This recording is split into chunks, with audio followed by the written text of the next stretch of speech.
Well, I'll tell you when it kind of hit you this morning was, we're out there on the field getting ready to go, and we're getting ready for flex, and we have a kind of a sound off thing with Big John that he does, and of course the socially distanced flex is a lot different than our traditional pregame warm up.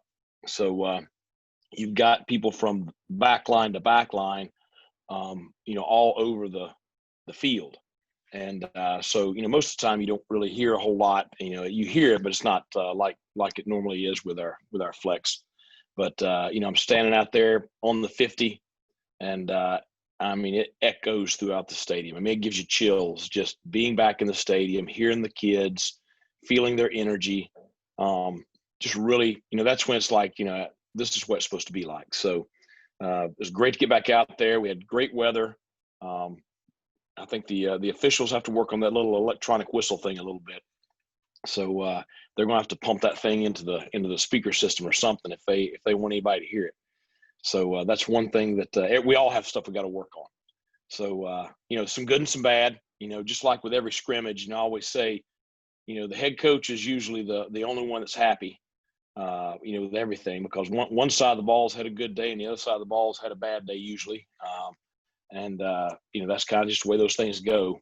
Early on in preseason, typically you'll see some of the time, defense is a little bit ahead of the offense, and I think that's what we saw today. I thought we had tremendous energy on the defensive sideline, and they flying around like they're supposed to. So I think the changes that we have made and the adjustments we have made in the off season and the hard work and dedication that Coach Harrell and the staff have put into changing our scheme and the job they've done with those kids was very, very evident today. Really pleased just with the way they competed. And I say that because, I have a lot of confidence in the offensive personnel that we have returning. And I think we've got a chance to be pretty special on offense this year. So, the days of it being a track meet during preseason scrimmages, hopefully we're going to have great competition every time we go out there. And I would expect our next scrimmage to have, maybe a little more, maybe just a little more edge to it. So that's good to see, because that's the way our teams have always played, with a lot of edge and a chip on their shoulder. So, for me, we came out with no injuries. We went just a couple of snaps under 100 snaps total. So it was a very solid first scrimmage. It gives us an evaluation of where we are right now with some stuff. With a lot of it, it's the first time you've done that in almost a year. So it's we got some rust we got to work through, but it was just really good to be back out there. Okay, we'll open it up for questions for Coach Houston. Coach, as is typically the case with any team, it's going to be big for your running backs to shed the first blocker, and especially at ECU. Talk about the progress of your running backs so far here in camp. Well, I think that's going to be one of the big evaluations from today is, that's the most extended live contact session that we've had so far during fall camp. And, the key really is, for a running back is, there's going to be X number of yards that are just there because of how the O-line and tight ends, receivers, how they block everything up. The key to a great running back is, what does he do after contact? What yardage does he get after what was already there? An average running back is going to just get the yardage that's there, and that's all they're going to do. So I think that's a big evaluation piece. And certainly we have some guys that run with some power. I think that we have a lot of depth in that room, and I think we have a tremendous amount of competition. This is a deal right now where I couldn't sit here and tell you that who's going to be the starter, game one. I think there are a lot of candidates. And I think that, some of the guys that people assume may be, well, I wouldn't count some of those other guys out either. I think very much what I said earlier last week. I feel very, very good about that room 5 deep, and I think that there's a lot of competition out there today. With the defense having a good day, was there any turnovers forced? Was that part of the equation, or can you elaborate on that at all? Yeah, multiple turnovers today forced. both interceptions and forced fumbles. And I think that that happens when you get, it's your first scrimmage, and all of a sudden you get a defense that's very aggressive, very in your face, and it's you hadn't done it in about a year. So I think that some forced errors there. I think you'll see those probably get ironed out this week. And that's why I say the next time we go out there and do that, I would expect it to be pretty heated. Coach, how do some of those young quarterbacks look? You talked about them. I'm sure there were ups and downs, but how do they look? Yeah. Well, it's a lot different than practice. It was pretty close to being a simulated game kind of situation. And so the Bullets were flying around pretty fast. So you can imagine that it took a little bit to get them settled down. I think you're going to look, and there's going to be some good plays and some bad plays, for all of them. We played, every one of our scholarship quarterbacks played. They all got multiple series. It's going to be great to evaluate those, but certainly there was some ability, some plays where their ability came through and you could see the potential. And then there were some plays where you could see the youth and the experience. Coach, you were talking about the depth. Definitely has to be important with this go around with COVID-19 uncertainty, with all the season, all the question marks. It's always important, but now ever so more important, right? Right. Oh, no doubt. And it's, we got a couple of guys out on the offensive side right now, and so you're getting a lot of guys reps on the line, and that's going to be very important down the stretch this year, because you never know week to week who could be out. So it's going to be important not just to be 2 deep, but you're going to have to be 3 and 4 deep this year, which is it's different than most years, obviously. Coach, were there any specific players individually who stood out today? I always hesitate coming in and talking a whole lot about that before you look at the film. But I think one that really was glaring to me was Jairo Wilson. He's playing our Sam backer, and I think just his length there in that slant out route window and at the line of scrimmage, I thought that he gave the offense some difficulties both in the run game and the pass game. A lot of those quick RPO routes that we kind of live on. His length took some of those away today. He had a very athletic interception on one play where I'm sure it's one where you didn't expect him to be able to make that play, but anyway, it's I think he stood out. Jake Verity had a great day kicking the ball. He had a little off-season medical issue, and so we didn't know how quickly he would come along here during preseason camp, but he looks 100% and fresher than ever. I don't know what the long was today, but he had a couple of pretty deep field goals. Offensively, some guys I think that, when you say stand out, I think about some guys I was surprised by in a positive manner. Tyler Savage is continuing to come along, freshman receiver out of Northern Virginia. Raji Harris, I think, really has been, I think, easily what I thought he would be, and maybe a little more ready to play than we anticipated. So, the rest of them, I'd like to take a watch at the film and see just, who else stood out, from that aspect. Coach Houston, there's a report that the American Athletic Conference has some schools that players are expressing concerns, right, and even talking about hazard pay. Right. I don't get the sense that that's a concern at East Carolina at the moment, but I know you had some thoughts on this yesterday. But well, the big thing for me is this. We try to create a culture here and an atmosphere here where. And I tell the parents this when we're recruiting them, that, when those kids come here, we're going to treat them like they're our own. I'm going to treat them the way I expect my 2 sons to be treated. We're going to have a family atmosphere. I have an open door policy with my players. So, the players know that they can come and talk to us about anything they're concerned about. And I encourage that. So certainly if there are any concerns with the players in our roster, we want them to bring those to us and we want to address them.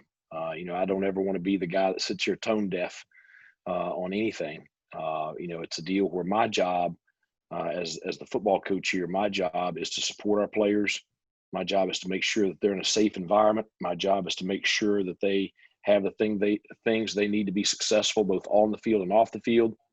And if I'm doing my job correctly, then they're going to graduate from East Carolina University, and they're going to be the man that God created them to be when they leave here. And so that's how I approach, what my role is. And, I really very much, want to be an advocate for our players and someone that can support them in any manner.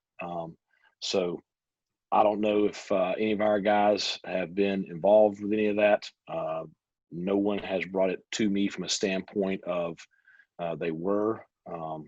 And, we have had things brought to us. I've had multiple meetings where Q&A with myself, Q&A with John Gilbert, where we try to get answers to questions that our players have.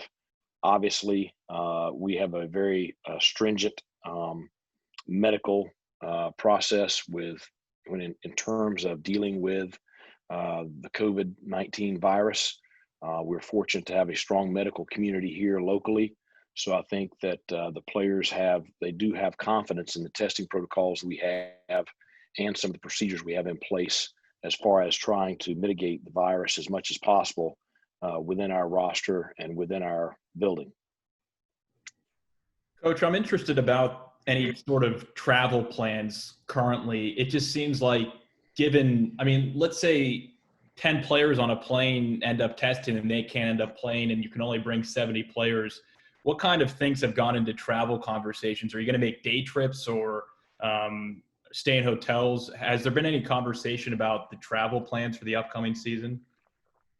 Well, I think that, when you talk about everything, whether it's home or away, you're really talking about, after everybody tests on Wednesday, which we had a test Thursday this past week. We got all the results back Friday. So, we're able to get a one-day turnaround because of having, the medical facility here in our back door. We are so fortunate to have that because so many of our other schools around the country don't have that. But I think, what your focus is after we test on Wednesday, the guys that come through that test negative and the guys that come through that are not quarantined from a contact tracing or anything like that, from Thursday on, we've got to be extremely protective of any interactions that we have as far as our bubble with anyone on the outside. We've talked through the protocols that we're using on Friday and Saturday. We've talked through, traveling at a lower capacity, our night stay at a lower capacity, trying to distance as much as we can, trying to keep guys isolated as much as we can to try to protect, everyone to game day. So I think that there are some, I think you look at what the NCAA has as far as their protocols. I think that, our protocols are a good bit stricter. I think that, you guys got to try to do everything you can to keep everybody safe going into game day. But, we've discussed so many things, that you guys are well aware of as far as, factors that we can control. And that's all you can do is try to control what you can control. With Mason Garcia, how did he do today? And kind of stemming from what you said yesterday, have you noticed different energy or mindset with him knowing, when he did get eligible? First, every single day you go out there and watch him, you see the God-given ability. He can throw a football as good as any kid I've ever seen. He can put some zip on it. He can get the ball in tight places quickly. So he has the God-given ability. It's on display every single day. I think, what you saw today was all of a sudden, you jump out there and you got bullets flying everywhere. It can rattle you. I thought that there were moments today where he was uncomfortable, which that's good. He's got to go through that. Every freshman quarterback has been through that. I thought there were some times today where he looked very comfortable. Every snap he gets, he's going to improve. Every day he's out there, he's going to get more comfortable. So I think that's where I would put him at right now is, he's a freshman in his first fall camp, seeing live action. And it's a growing process. Fortunately, we've got other guys in that room. We've got a veteran quarterback, in Holton to where, he's not going to be thrown out there before he's not ready. So we just got to bring him along and grow him up like the rest of them. He's excited about the fact that he's got the eligibility stuff behind him, though. He's excited about the fact he can go out there and now he can just play football and doesn't have to worry about that stuff.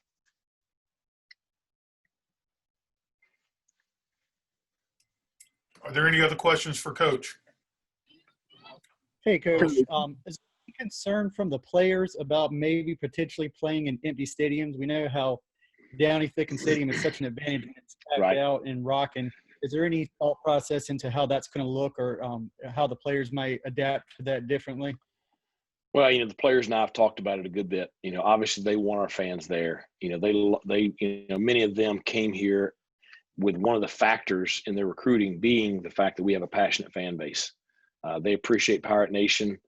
They feed off of it on game day. So yes, they want to play in front of a stadium that has fans, even if it has to be 25% or 50% or whatever percent.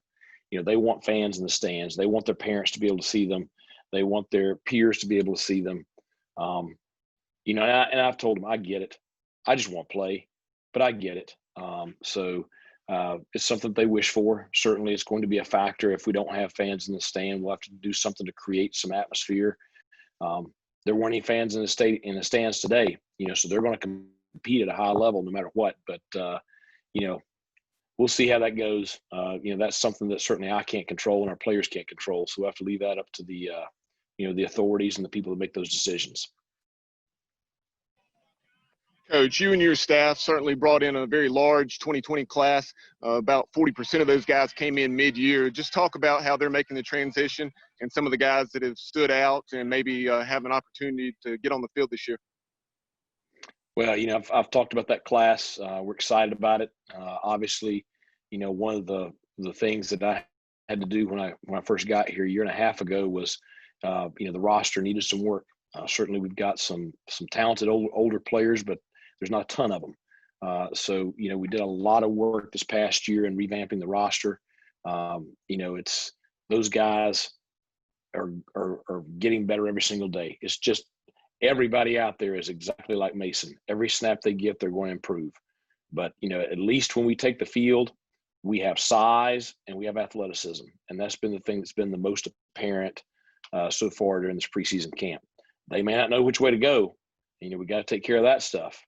But at least they get there quicker and then we look the part. So we got to grow them up. That's the big thing. Grow them up. So every single day we're going to improve. And I think that today was very evident of that. I mean, the rotation we had on the defensive line, you're running guys, 2 and 3 guys on the field virtually every other snap. We played a ton of guys up front today. And the difference that made was our front defensively was fresh the entire scrimmage today and allowed them to play fast and allowed them to, not be fatigued. And certainly you look at the situation we were in last year where there was no rotation. And Alex Turner was a great player. I loved that kid. He would have been such a more productive player if he'd have played 60 snaps a game and not 95 snaps a game, because you have to be fresh on the defensive side of the ball to play at the speed to react to offenses.